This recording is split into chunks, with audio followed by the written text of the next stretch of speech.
نەوتی هەرێمی کوردستان گوریسێک و هەزار گرێ. هەناردەکردنەوەی نەوتی هەرێمی کوردستان لە کارنامەی حکوومەتی عێراقدا بوونی نییە. ئەمریکا لە نێوەنگیریەکانی بۆ هەناردەکردنەوەی نەوتی هەرێم بێزار بوو.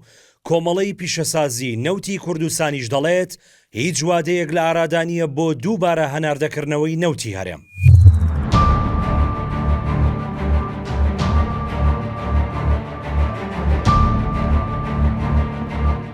ئاژانسی ڕۆیتەرس لە زاری سێ سەرچاوە بڵاوی کردوتەوە دوای ساڵێک لە ڕاگررتنی بۆری نەوتی نێوان عێراق و تورکیا. ئەو بۆریەی کە پێشتر نزیکەی لە سەدا 0.5 نەوتی جیانی دەگواستەوە هێشتا لە دۆخێکی نادیاردا گیری خواردووە و ئاستەنگ و ڕێگریە یاساییەکان بربەستی بەردەم هەناردەکردنەوەی نەوتی هەرێمن.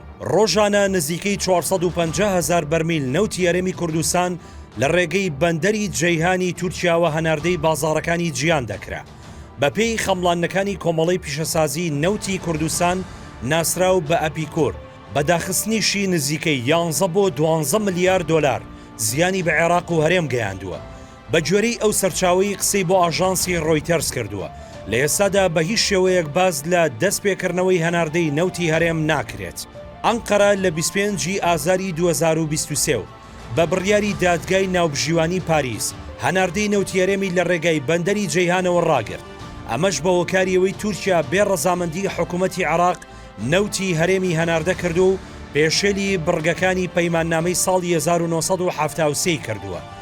بۆ ئەمەش حکوومەتی عێراق داوای بڕی 1.5 ملیار وەک قەرەبوو لە تورکیا کردو.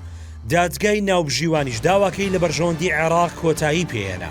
دادگاکە لە بڕیارەکەیدا ئەنقەرەی پابند کرد بەوەی بڕی 1.5 ملیۆن دۆلار وەک قەرەبوو بدات بە بەغدا لە بەرامبەر هەناردەکردنی بێمۆڵەتی نەوتی هەرێم لە نێوان ساڵانی 2014 بۆ 2018. دووەم دۆسیەی دادگای ناوبژیوانی پاریس لە ساڵی 2018 بەدواوە دەگرێتەوە. بەوتەی دوو سەرچاوی ئاگدار لە دۆسیەکە هەردوو وڵاتی عێراق و تورکیا هێشتا ئەو دۆسیەیان یەکلایی نەکردوتەوە.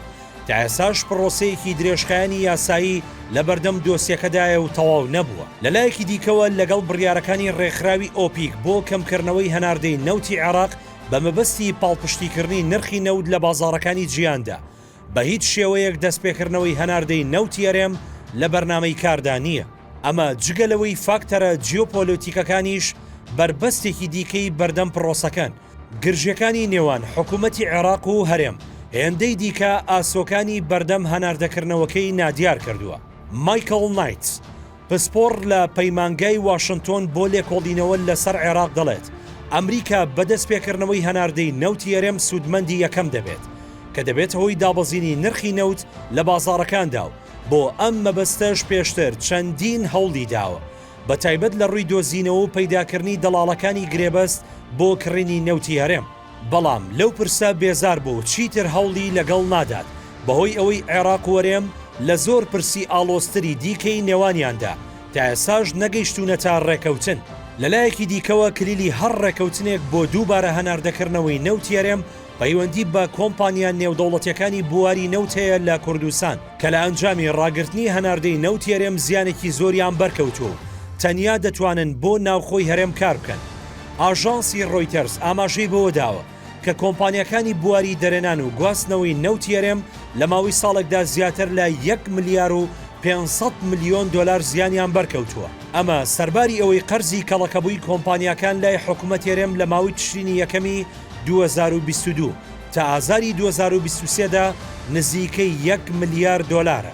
وتەبێژی کۆمەڵەی پیشەسازی نەوتی کوردستانیش ڕایگەیاندووە سەرڕای چەندین کۆبوونەوە نە کۆمەڵەکە و نە ئەندامەکانی هیچ پێشنیار و ڕێکەوتنێکی فەرمیان لە بەرپرسانی عێراقی یان کوردەوە پێنەگەیشتووە کە ببێتە هۆی دەستپێکردنەوەی هەناردەی نەوتی هەرێم.